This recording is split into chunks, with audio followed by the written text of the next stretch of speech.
Programang Legally Yours GB.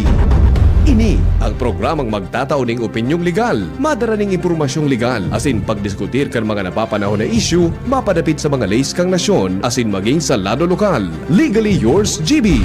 Mga legal advices, asin masimbag sa indong mga kahaputan. Legally Yours GB. Magpartisipar asin magapot, gunyan, uya ang sa indong makakaiba. Digdi sa Legally Yours GB. Dapat aram mo. Ignorance of the law excuses no one. Kaya, dapat aram mo. Baray na pagkaaga mga tugang, ini po ang programang Legally Yours GB Dapat Aram Mo. Kaibanan po nindo si Christine Longabella. And ang petsa tangon niyan, 13 kang Setyembre 2025. So, Sabado na naman mga tugang, kaya kaibanan na naman po nindo ako niyan. Well, kang nakaaging Sabado, ang nakaibanan po nindo is si Joshua James Pino. And ang satuyang guest na si Attorney Rufino Lopez or Attorney Ping Lopez. Maray nga nita ang satuyang mga guest din na abogado, always willing man din po na maghiras kang sa indang legal knowledge, kang sa indang preferred na topic para po sa satuyang mga paraan tabay. So, mga tugang, unya na bulan po, nagkakaigwa na naman ni bar exams or bar examination. Ini po ang exam kang mga mauwat na maging abogado po araw May.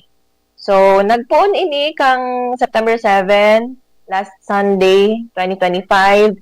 And ang second day ninda, kang exam ninda, nung September 10, 2025, nung Wednesday. And sa aga mga tugang, ini ang sa indang third and last day to take their bar examination. So, sigurado, grabe kaan ang traffic. Probably, ngunyan, nagpupuon na.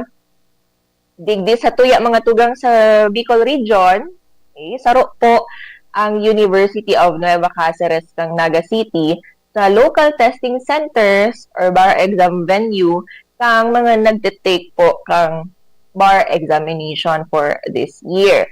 So, aside sa bar exams, kaya pwedeng grabe ang traffic sa Naga, duman sa areang ito kang Camarines Sur, is because of the Peña Francia Festival din. Kaso hapon, kaigwan na po kang tigaapod ninda na traslasyon. Diba? Traslasyon ini so procession. Okay? So, nagsuryaw sindang Viva la Virgen. Ang pagselebrar din po kang Naga City, kang Camarines Sur, kay mahal na ina. So, kaya sa mga nagmamaot magbiyahe mga tugang, ano na nindo, at least aram na nindo na yan ang possibility po kung mabiyahe ka mo pa siring sa Naga, talagang mata-traffic po ka mo duman. And also, so mga warang accommodation duman, so probably mga fully booked na din po ang mga hotel and accommodations duman. So, dapat pag mga araw kaan, much better na earlier talaga kamo nagbubuk. Kung may mga importante kamong lakawon, duman sa Naga City, Camarines Sur. Sana may mga mahanap pa kamo na baka may bakante pa po na accommodation. And then, kung wala pa man, mag-try na po ngunyan pa lang para habang daipa talaga fully booked or wala na talaga kung mahanap na accommodation. Baka may maswertehan pa kamo sa mga oras na ini. So, dahil na po magparapa, liman-liman kang oras. So, okay mga tugang. Sa tuyang mga barrister, iyo pang apo dyan sa mga nagtitake ng bar exam, magtiwala lang po kamo sa diri nindo, isipon nindo, be confident, isipon nindo gabos na taon na inalay nindo para sa pag-aadal kang sa tuyang batas tigdi sa Pilipinas. Ini na po so time para ibuhos nindo gabos na sakripisyo, gabos na pinag-agihan nindo para maabot ang pangarap nindo or so gusto nindo mangyari na kamo po maging abogado. So, excited kami, of course, na i-welcome ka mo sa legal profession. But as of now, relax, lalo na sa aga because it's your last day to take the bar exam. Dahil pag nagpanic po ka mo, mas lalong, baka wala ka mo masimbag, mental block. So, relax lang para masimbagan gabos na kahaputan sa bar exam. So, mga tugang, may mga naghahapot sa ini sa mga common na problema din kang manungod sa daga dahil may mga seller nagbebenta nin daga, let's say may tagsadiri kan daga or duly authorized representative to sell their lot na tigbenta na po sa sarong katawo, and then after that binenta man giraray sa iba. So, kung saro po kamo sa mga nakaranas ka ini, then pwedeng pakusog-kusugan na ang radyo para para aramang pwedeng gibuhon. Kung biktima man kamo kaarog ka ini na pangyayari. And naka-live din kami mga tugang sa Facebook page na DZGB News Online. So, pwede din kamong mag-comment dyan. Ngunyan mga tugang, let's say, araw ka ini ang scenario. Si seller, ito may tagsadiri kang daga, binenta kay A. After ibenta kay A, binenta man giraray later on kay B. But the exact same lot na binenta na ni seller kay A. Iyo din ang binenta kay B. Nagkaiba lang sa date kung noarin binenta, na inot binenta kay A, and then naudyan ibinenta kay B. Nata daw tigigibo kang mga seller, ibang seller ang arog kaining sitwasyon. Diba? Arog kaining actions. Maybe because gusto ninda, of course, money. Diba? Nagbayad na si A. Pabayad ng giraray si B. So, because of money. Yan, probably. Alangan naman nalingawan ni seller na, ay, nabenta ko na palan kay A. Kaya binenta ko giraray kay B. So, syempre, yung man lang ang bottom line because of the money. Diba? Doble kita.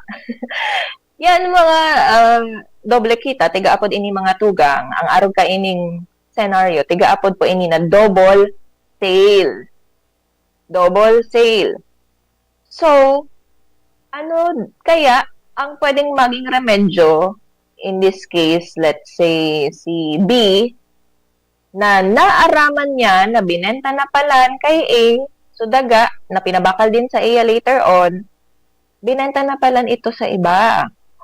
Ano ang pwedeng gibuhon ni B? Ini naman si A, na nainot na nakabakal, ano din ang pwede niyang gibuhon? Kasi, di ba, baka magpapara claim din si B na nakabakal din siya kato. So, na-imagine mo ba kung makabakal kang daga and then na-find out mo na pinabakal pa sa iba, sa iling mo ba, magiging peaceful ang sa imong possession and ownership over that lot? Siyempre, daita kung maribok pirmi si B, di ba? Or so, ibang nakabakal. Kung pirmi kang riribupon dyan, na ako nakabakal ka, daga ko yan. Something like that. So, ano pwedeng maging remedyo under our law, particularly our civil code, manungod po digdi sa tiga-apod na double sale. So, first of all, mga tugang, before we discuss further about it, mataong na kita nin friendly reminders sa tuyang mga paraan tabay para naiiwasan ang mga arog kaining sitwasyon o pangyayari. Duman na kita sa prevention para so mga may balak na magbakal nin daga, then ma-prevent na mangyari ang mga arog kaining tiga-apod na double sale. Ano ang dapat gibuhon pag kamo po gustong magbakal nin daga or mabakal na nin daga? Kaipuhan ta po mag-exercise nin due diligence sa pagbakal nin daga. Paano tigigibo ini? Ano ang due diligence? Kaipuhan, of course, na maging maingat kita magtagahapot-hapot, hanapon ang mga kaipuhan na dokumento, dai po, so basta-basta na inalok sa indo for sale ang daga na ini, then matugot ka mo tulos, mabayad tulos, lalo na kung fully paid, diba? And million or millions ang worth. Well, even if not million or millions ang worth, pero pagdaga po ang pinag-uurunan and then lalo maluwas ka mo ning kwarta, kulang bagay na po iyan. So, dapat talaga na pirmi kitang nag-exercise nin due diligence as a buyer in good faith. Paano gigibuhon ang pag-exercise ng due diligence as buyer in good faith? Kung may nag-offer sa indo for sale, kang certain parcel of land, syempre, inot na ilingon po nindo si seller. Okay? Ano ang authority ni seller para ibenta sa imo ang daga na ini? Is the seller the absolute owner of this property? So, paano nindo maaraman kung siya baso talagang may tagsadiri kang daga na ini o bako siya? Of course, the title. Hanapan nindo nin titulo. Okay? But it is not enough. Kung kaya man sana, then magduman din po sa Registry of Deeds where the property is located or situated. Okay? Kasi minsan mga tugang, iyan nakapot ninda, owner's copy lang po iyan. So, baka may mga updates na, may mga tatak annotations na sa likod kang titulo naan, nayaon lang din po sa kopya kang Registry of Deeds. Kung saan located sa property na tiga-offer sa imo for sale. And then, kung mailing manindo, okay, si seller mismo nakapangaran sa titulo, and then sa copy kang Registry of Deeds, legit, so kapot-kapot niyang title, siya din nakapangaran sa titulo, then wala na po kamong problema sa authority ni seller to sell that parcel of land. Okay? Ngunyan, paano kung ang nakapangaran sa titulo, iyo pa so, let's say, magurang, nagadana na magurang, nagadana na grandparents. O, tapos sasabihon kang nagbebenta sa imo, kapabenta ko sa imo ini bilog na daga ni mama or papa na nawara na, or ni lolo or lola. Enough na ba ito para, or safe na ba ito sa iling nindo para bakalon itong daga na ito na nakatitulo pa sa pangaran kang sa indang ascendant? So, the answer po is no. Okay? Digdi din, dakol na problemang nag-a-arise kung nagtutugot na si buyer na bakalon na ang titulo po nakapangaran pa sa indang ninuno na gadana. Pag-araw kayo niyang nailing nindo sa titulo, ang sunod na hapoton nindo mga tuga, pira ka mong, kung let's say parent niya ang nagadaan, let's say father niya, ang mother mo buhay pa ba? Dahil kung iyo, then, igwa din po itong parte pa sa daga na iyan. Okay? Lalo na kung conjugal, half of that property, and then so share niya pa, okay, na tigmana. So, apo to nindo, may agom pa ba ini? Buhay pa ba so agom? Aside sa agom, okay, so mga aki. Kung saro sa mga aki, itong nagpapabakal sa indo, ang hapo to nindo, hain so mga tugang mo. Okay? Hain so ibang aki kang nakapangalan sa titulo na ini. Ngunyan, kung bako gabos buhay pa na mga tugang katong nagpapabakal sa indo, so mga aki din kato by right of representation ang kaipuhan na mataonin sa indang consent para mabakal mo so bilog na property na nakapangaran pa po sa titulo sa indang magurang. Okay? So, bako umadali mga tugang kung ang titulo po nakapangaran sa indapang ascendant or ascendants. Kasi, what will happen is, lalo na kung bilog na property ang bakalon or tig-o-offer sa imo, kasi, bako po na siya lang ay ang may tag sa diri. So nagpapabenta sa imo bako na siya lang ang may tag sa diri kang daga na ito. This property is still co-owned. When we say co-owned, may iba pa na may tag sa diri din kang property na ini. So bako man po tama na siya lang ang mataunin sa iyang consent para ibenta ang daga na ini na nakapangaran pa po sa iyang nagadan na magurang. Okay? Kung may mga iba pang surviving heirs or let's say kung may tugang pa siya, buhay pa, or kung may mga aki pa, so tugang niya, nagadana, or buhay pa din ang sa iyang other parent.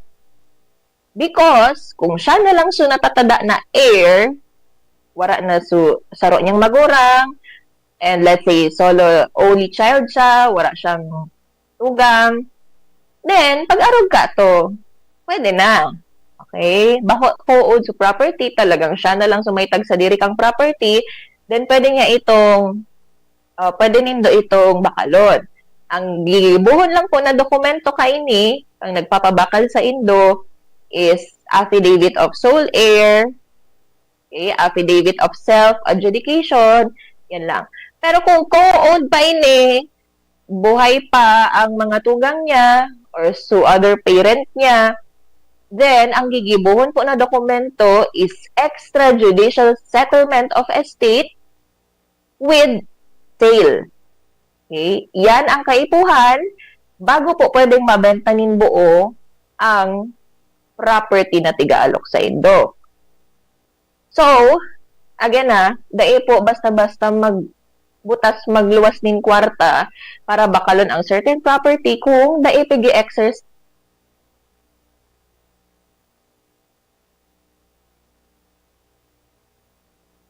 An oras hatod sa Indokang. Plemex for kids. Mommies, agapan agad ang ubo at plemang nakabara. Pambatang lagundi. Plemex! Optin Lutein Capsule. Alagaan ang paningin sa tulong ng Optin. Kitang-kita ang kalusugan ng mata. Plemex. Pag may ubo o hika, Plemex agad. Basta lagundi, Plemex. Liver Aid Silimarine Capsule. Ang good drinks at good food, perfect combo. Isama pa ang Liver Aid. It's liver lover, boys! Artisan Joint Supplement. Bumabagal ang galaw dahil sa joint pain at arthritis. Mag-Artisan. Kung ikaw ay edad 50 pataas katulad ko, may mataas na ang risk ng manlalabo ng paningin. Mas challenging ang pang-araw-araw na gawain tulad ng pagbabasa, pagsusulat, at pagmamaneho. Ang Optin ay may lutein na maaari makatulong sa kalusugan ng mata, nilalabanan ang epekto ng glaucoma, macular degeneration at katarata. Kitang-kita ang kalusugan. Mabibili ang Optin sa mga pangunahing butika nationwide. Mahalagang paalala, ang Optin ay hindi gamot at hindi dapat gamitin panggamot sa anumang uri ng sakit. Realize true comfort and relaxation at Dorotea Resort and Spa, a perfect venue for family outings, couple retreats, and various functions such as weddings, birthday parties, corporate seminars, and conferences. Dorotea Resort and Spa. We have backpackers rooms, standard rooms, deluxe, suite, and a penthouse. Also, relax and rejuvenate with our spa's invigorating treatments, services, and facilities. Dorotea Resort and Spa, Kahugutan, Bakakay, Albay. For reservation, contact us at 0917-777-5734. Find us on Facebook, Dorotea Resort and Spa. Relax, rejuvenate, and enjoy. Only here at Dorotea Resort and Spa. Kayo po ba ay may katanungan sa PhilHealth? Makinig sa programang Alagang PhilHealth kasama ang PhilHealth Regional Office No. 5. Mapapakinggan tuwing Huwebes, alas 10 hanggang alas 10:30 ng umaga sa DZGB. Damang-dama ang benepisyo ng PhilHealth sa Alagang PhilHealth. Pre, makinig ka muna. Payong kaibigan lang ha. Work hard, play hard. Yan ang motto ko dati. Pero nakakapagod din pala katagalan. Sa gitna ng lahat ng mga puyat, inom at pagkain ng masasarap, kasama na ang oily at fatty foods, kailangan pa ring bantayan ang kalusugan. Tamang kontrol ang kailangan. Katuwang ko, ang Liver Aid. May silimarin na maaring makatulong, protektahan ang atay. Cheers to more good times. Be a liver lover. Mahalagang paalala, ang Liveroid ay hindi gamot at hindi dapat gamitin paggamot sa anumang uri ng sakit. Ang good drinks at good food, perfect combo. Isama pa ang Liveroid para sa kalusugan ng atay. Mabibili sa mga leading drugstores nationwide. Dapat aram mo. Ignorance of the law excuses no one. Kaya, dapat aram mo.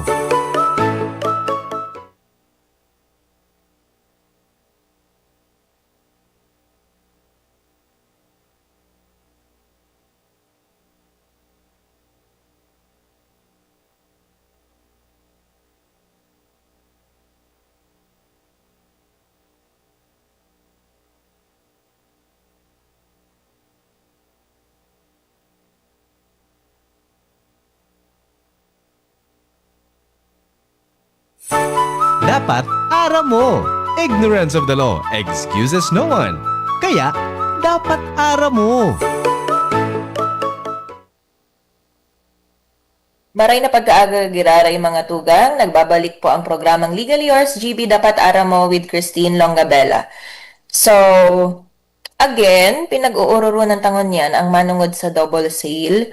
Kung nabenta na po sa iba, alagad ibinenta giraray sa iba. And yaon na kita duman sa paano po ang tamang pag-exercise niyan due diligence as a buyer in good faith. Meaning, before bakalon, ang daga na tig-o-offer for sale, naghahapot-hapot kang na kang mga kaipuhan maarama na detalyes, nag-aagad kang na kang mga kaipuhan na dokumento, okay, na mailing, para po sigurado ka mo na safe ang pagbakal nindo kang sarong property. So, ano naman itong tigtataramta na buyer in good faith?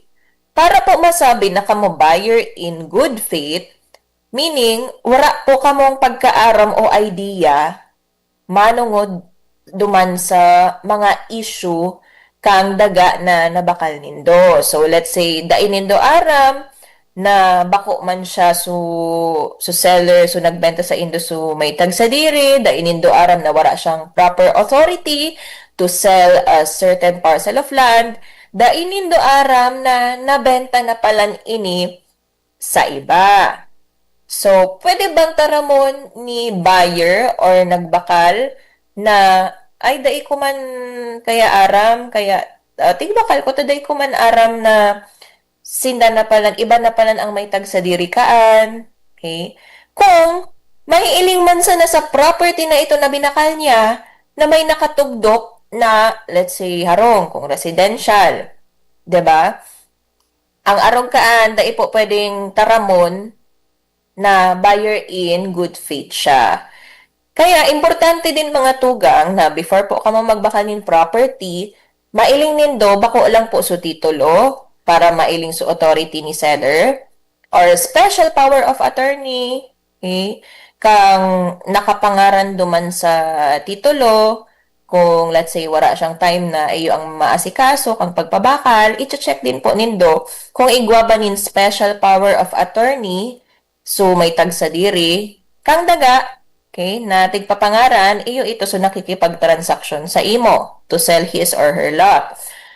So, kaipuhan din at the same time mga tugang na dumanon po nindo so daga mismo na tigo-offer sa indo for sale para mailing nindo ma-check kung may nakaposisyon na ba sa daga na ini, may improvements na ba sa daga na ini. Kasi of course, kung igwa nang nakatugdok dyan, kung igwang nagpo-posisyon dyan, na bako man iyo ito so nagpabakal sa imo, then, dapat sa diri mo, mahapot ka na sisay ini na nakaposisyon digdi. Iba man so nagpabakal sa ko. Diba? Iba man so nakipag-transaction sa ko, claiming that he or she is the owner of this property na tig-offer sa ko for sale. So, magiging safe lang kamo, magiging buyer in good faith lang kamo, kung hapot-hapot po kamo, okay, nag-check ka mo kang necessary documents and nag-check ka mo kang property. Pwede din maghapot-hapot kung may mga kapitbahay duman, sisayang aram nindong may tag sa diri ka ini, okay, and naghapot sa registry of deeds, naghagad kang copy nin title if any. So, also the tax declaration mga tugang. hilingon nindo, sisay po ang nakapangaran sa tax declaration. Sisay ang para ma-check nindo kung bayad ba ang amilyar o buwis kang property na ini. Because what will happen kung daita po tig-exercise ang proper diligence as a buyer in good faith before we buy properties or a lot. Iyan na nga ni ang pwedeng mangyari na may mag-claim sa indo na ibang tao na baka man iyo nagpabenta sa imo na dai maninda tigbenta sa imoan. And then, lalo na kung mataram siya na ang nagpabakal sa imo kaan, dai mimidbid. Di ba? Bako man siya ang may tag sa diri kaan, talagang dakulao na problema po mga tugang ang nagahalat sa indo kapag dai kita nag-exercise ni in proper diligence as a buyer. Ngunyan, ano ang pwedeng gibuhon or sisay iningon ng simbagon ta mga tugang, sisay ang mas may karapatan sa mga sitwasyon na double sale. Or mabalik kita sa example, takasubago, nabenta na kay A, later on, binenta giraray kay B. So, same property and kang parehas na seller na nagkiklaim na siya sumaitag sa diri. Or let's say, siya talaga sumaitag sa diri, alagad, may double sale na nangyari. Binenta na sa saro, and then, atyan, binenta pa giraray sa iba. So, sisay ang mas may karapatan. Sa example, takasubago, si A so na inot na binentahan, si B so na odya na binentahan, pero dapat ma-apply po ini, okay, ma-apply ang rule na ini kung sisay ang mas may karapatan, kung so na inot bang nagbakal o so na odya na nagbakal, kung buyer in good faith po, sinda, okay. So, again, sabi masabi lang na buyer in good faith kung dai niya aram na wala man palang authority si seller, okay, dai niya aram na nabenta na sa iba. So, dapat si naudyan na nagbakal, buyer in good faith. Under Article 1544 of the Civil Code, mga tugang, yan po ang batas na nag-govern sa mga arogain double sales. Yan ang provision kang sa tuyang Civil Code na nagtataram kung sisay ang mas may karapatan sa mga double sale na nangyayari. Is it A, so nainot na nagbakal, or B, so naudyan na nagbakal? Sabi mga tugang kang Article 1544 of the Civil Code, kung sisay po ang nainot na nagparehistro kang pagbakal niya kang daga, iyo po ito, okay, ang mas may karapatan sa nabakal niya na daga. Again dapat buyer in good faith, so dahil niya aram na nabenta na sa iba. Meaning, maski pa si A so nainot na nagbakal, pero kung dahil niya tulos inasikaso, okay, so pagpa-transfer kang titulo sa pangaran niya, B, siya naudyan na nagbakal, pero inasikaso niya tulos, so pagparehistro or pagpa-change kang title sa pangaran niya, then mas may karapatan po si B. Okay? Meaning kang daitig asikaso ni A or nainot na nakabakal, maski pagpa-annotate sa likod kang titulo, dahil niya ginibo. Ang pagpa-annotate mga tugang, iyo inisugaro, notice siya to the whole world na nabakal mo na ang daga na ini. So, dahil na yan pwedeng hiroon kang ibang tao. Okay, so maski po, dahil pa nindo na pa-process, so pag-transfer kang titulo, or dahil pa talaga na transfer, so titulo sa pangaran mo, as long as may pina-annotate nindo iyan, may annotation sa likod kang titulo, kang daga na nabakal nindo, na nabakal na nindo ito, then, dahil na po mako-consider na in good faith, si buyer na mga sunod na nagbakal. Kaya, importante yun mga tugang na pag-execute po nindo kang, let's say, deed of absolute sale, pagkapanotaryo nindo kang deed of absolute sale, tiga-asikaso po dapat tulos iyan. Para dain nagkaka-problema nin mga alog kaini na napapabakal pa sa iba. So, aside sa annotation, yan, tiga-asikaso din tulos of course dapat so pag-transfer kang titulo sa pangaran mo. Because again, ang sabi kang sa ating Article 1544 of the Civil Code, kung sisay so nainot na nagparehistro, okay, kang sale transaction, iyo ito sumasmay, karapatan sa daga na nabakal, maski iyo sunao dyan. Buyer in good faith. Now, let's say parehas, parehistro, nag-asikaso kang transfer of title. Parehas si A, nainot na nakabakal, and si B na naudya na nakabakal. Parehas sin nagparehistro kang titulo. Okay? Kang sale transaction. Ngunyan, ang rule is, sa arog ka to, kung sisay po, so nainot na nagposes. Kung sisay sa inda, so nainot na nagposisyon, sa nabakal nindang daga. Iyo ito, sumasmay karapatan. Again kung parehasinda, parehistro kang sale transaction or pa nag-asikaso kang titulo. Kung sisay so nainot na nagposisyon, iyo sumasmay karapatan. But still, this applies only to the buyers in good faith. Okay? So, meaning, so daga na nabakal, as in, wala pa talaga nagpo-posisyon duman nung nabakal ninda. Kasi kung igwa na nagpo-posisyon duman, nung nabakal mo, bako ka buyer in good faith. Buyer ka in bad faith. So, bako po applicable ang Article 1544 sa arog ka itong sitwasyon. Ngunyan, paano kung parehas, nag-asikaso kang titulo or pagparehistro kang sale transaction, paano kung parehas, din nagpo-posisyon pa sa nabakal nindang daga, sisay ang mas may karapatan? The answer is, pag arog ka itong sitwasyon, parehas na inot na nataramta, patigibo, then, who presents the oldest title? Meaning, digdi na ma-apply sa kung sino, kung sisay talaga so inot na nakabakal, iyo po ang mas may karapatan. But again, buyer in good faith, and parehas pa nagparehistro, parehas pa nagpoposisyon, kung si Saiso na inot na nakabakal, ito ang mas may karapatan. So, yan ang tigsasabi mga tugang kang sa tuyang Article 1544, kang sa tuyang Civil Code, or ang batas na nag-govern sa mga senaryo na double sale na tiga-apod. So, para daiini sa indong mangyari, again, kung nag-execute na po ng deed of absolute sale, tiga-asikaso tulos iyan, inot po kaan na pag-asikaso is duman po sa BIR.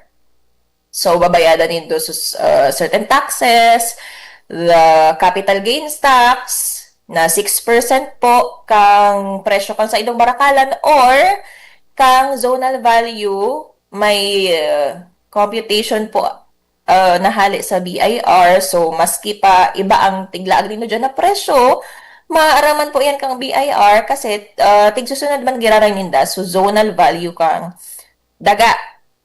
Okay? So, duman po probably sinda mabase kang 6% na capital gains tax. And aside from that mga tugang na para secured na, so nabakal mong property, kaya dapat asikasuhon tulos.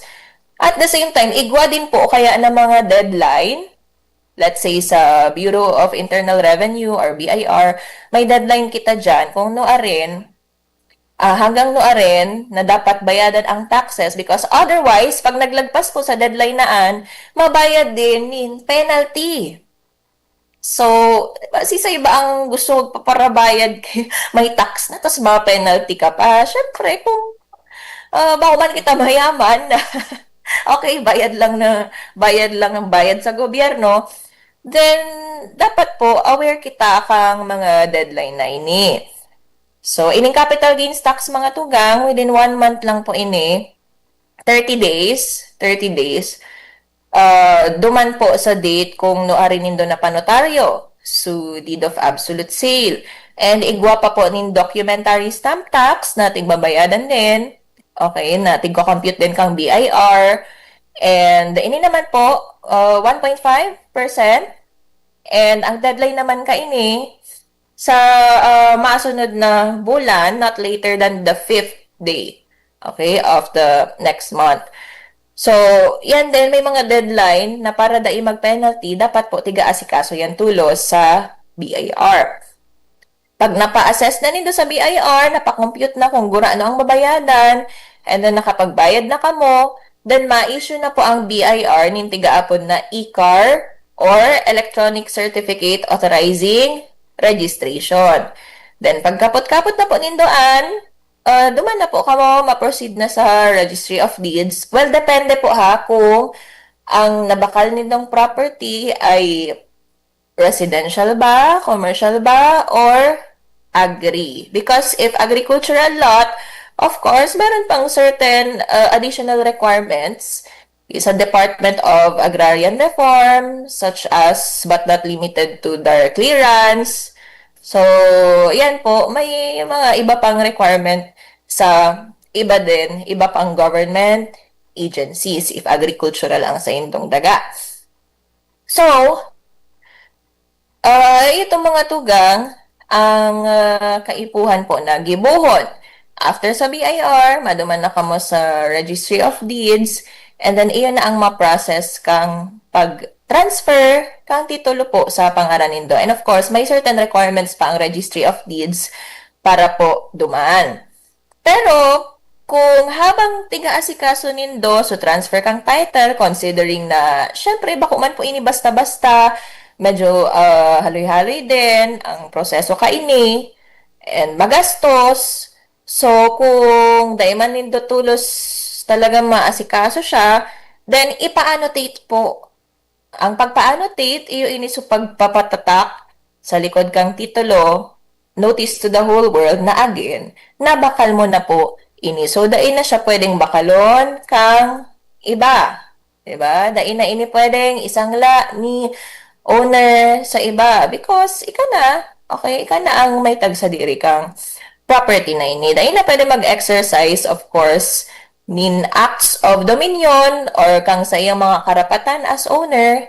So, nagpabakal sa imo kaini. Kaya, importante po na ipa-annotate ang sa indong sale transaction sa likod kang titulo. Para habang daipan na ta-transfer talaga sa pangaran mo, so title, then at least kampante ka, okay, na ika na din talaga. So, may tag sa diri kang daga na ini, edi ka na so nakabakal. Kumbaga, tigpa-process mo pa kaya so pag-transfer kang titulo sa pangalan mo. Igwa kita digdi mga tugang na halat basahon tango na ang nagkapir ang comments nindo digdi. So sa tuyang Facebook Live. Good morning, Ma'am Lerms Olonyo. Sana nag-enjoy ka na magdangog and hiling sa tuyong programa ngunyan. Good morning, Attorney Tin. Hapot lang, pwede magputol ng nyog ang apo ng may-ari na di nagpaalam sa tenan. Lalo na may piglilitis na kaso sa DAR. Thanks po.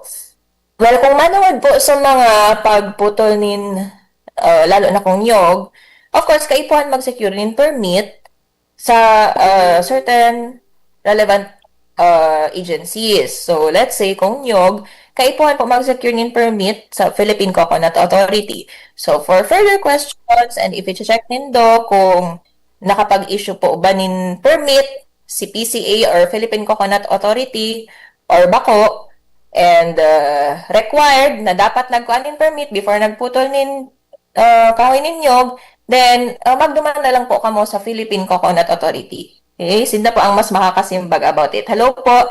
And thank you sa pag-participate sa tuyang programa, Sir Henry Vista Bonavente. Okay. Wait, medyo mahaba po itong isa. Hello to you, Sir Charlie Ibarreta Abanyo. Okay.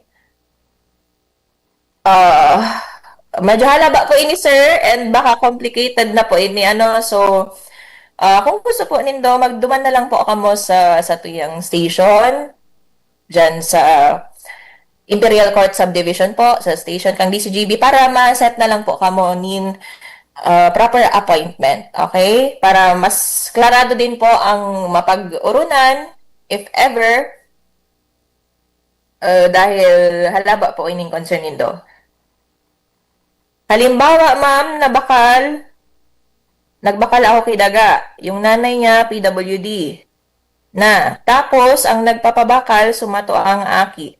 Ano, pwede bang magtambark lang yung mama niya? Tapos, dahil na pwede magpirma ang mga aki niya? Hello, Sir Vicente Marilla. Well, kung arog po kayo ng sitwasyon na ang seller or nagpapabakal sa Indo ay, let's say, PWD, according to you po, and dahil na makakapirma, tambark, pwede man po na magtambark lang. It will constitute as the signature of the seller. Pwede po ang tambark, and ina-allow din yan sa ating notarial rules, but may additional requirements lang po kung tambark ang pirma. Kaipuhan po na may two witnesses na may mapapresent na ID.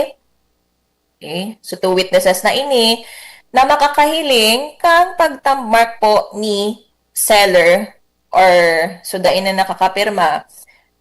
Yan po, magibo din po nin oath kaining 2 witnesses na ini na nahiling talaga ninda, na siya talaga, iyo talaga ito, so si seller talaga, so nagtambark. Okay, and yan. Pwede tambark, pero dapat may 2 witnesses na nakahiling talaga kang pag-tambark, and that na-explikar po kay seller, okay, gabos na yaon duman sa dokumento, nasabutan niya, before po na ipa-affix su tambark. So, ang magibo po kaan is si notary public. So, abogado po na manotaryo kang dokumento na ito. That's why, dai po tiga-allow na warang personal appearance sa hampang kang abogado na manotaryo ang pag-notaryo. So, let's say kung dai makakaduman sa opisina kang manotaryo, usually ang tigigibumi po kaan is kaming abogado na manotaryo ang nagduduman po kay PWD, or kung may bedridden man, nakaipuan magpirma, kami po, sa manotaryo po ang nagduduman sa mga tao po na arog na po kaini ang saindang sitwasyon. Basta dahil po kamo magtugot na arog kaan, mato ang aki lang nagduman, tapos lalo na po kung may tammark na sa dokumento or may pirma na sa dokumento, tapos saka dinara sa imo, papanotaryohan na lang, dahil po pwede yan. Pwedeng mag-arise ka mga dakol na problema din. So, dapat, manotaryong abogado, iyo mismo ang nakahiling, okay, kang pagpirma, kang pagtammark, and then na-explikar po duman sa mapirma o matambark ang gabos na yaon duman sa dokumento. Okay? Sana clear po, Sir Vicente Marilla. Good morning, Attorney Tin, as in sa mga paraan tabay. Hello, Kuya Nems, Flora, and it was nice seeing you po kahapon sa Basilica sa Naga. Gara nag-Viva la Virgen man ini si Kuya Nems. Good morning, Ma'am Tin. Pwede po mahingi isipin number nyo. Sabi po ni Ma'am Gladys Liave Miranda. Okay po. Bigay po namin sa inyo yung number ng office, Ma'am Gladys. And i-greet na din po si Ma'am Norma Muhar. Sana nagdadangog siya ngunyan. Nangako ako kang sarong Sabado na i-greet ko, pero unexpectedly, medyo naalanganin po. Nag-celebrate din kita kang birthday. So, dahil nakapag-programa last Saturday. Hello, Ma'am Norma Muhar. Salamat po sa pirming pag-antabay sa samuyang programa. So, sana mga tugang, dakol na naman po kitang naukudan ngunyan sa Legally Yours GB dapat ara mo. And disclaimer lang po, okay, dai po ini ma-constitute as legal advice para sa mga paraan tabay ta, lalo na po duman sa may mga problema na arog ka ini sa na-discuss tangon yan. So, for academic purposes lang po ini, at least iwa ka mong aram, diba? Lalo na po ang Article 1544 of the Civil Code, manungod sa double sale, then aram na nindo kung sisay ang mas may karapatan. And kung para po maaraman kung ano talaga ang mga dapat nagibuhon, kung kamo man po may arog kaining problema, then magpa-consult po, okay, sa preferred nindong lawyer. Pag nagluwas ka mo sa harong nindo, baka may law office dyan, then magpa-consult na po tulos. Or kung may relatives ka mo, friends, na abogado din, magpa-consult na po tulos. And ang problema, dahil na po yan tigpaparapahaloy pa dahil mas madadagdagan lang po yan iba pang problema kapag dahil tulos nindo tig aasikaso. Okay? Or kung may mga relatives ka mo, aki, na nagbabar exam, last day sa aga, then mag-all-out support na po kamo sa inda because soon, okay, magiging parte na din po ni legal profession ang sa indong mga bar bet. Okay? Mga tugang, once again, ini po si Christine Longabella. Sa Lado Technical, nakaibanan ta dyan si Jerome Nico Martinez, si Kuya Nems Flora, si Kuya John Napoles, Kuya Ronald Baldo, sa tuyang Chief Technician, Kuya Ramir Tanay, and sa gabos po na yaon dyan sa istasyon. Salamat, lalo na sa pag-assist, sa tuyang Zoom. Sa masunod na Sabado mga tugang, mag-iribanan kita, giraray sa programang ini. Happy lunchtime! Sa indung nadangog ang programang Legally Yours GB. Abangan giraray sa masunod na Sabado, digdi sa DZGB. Legally Yours GB.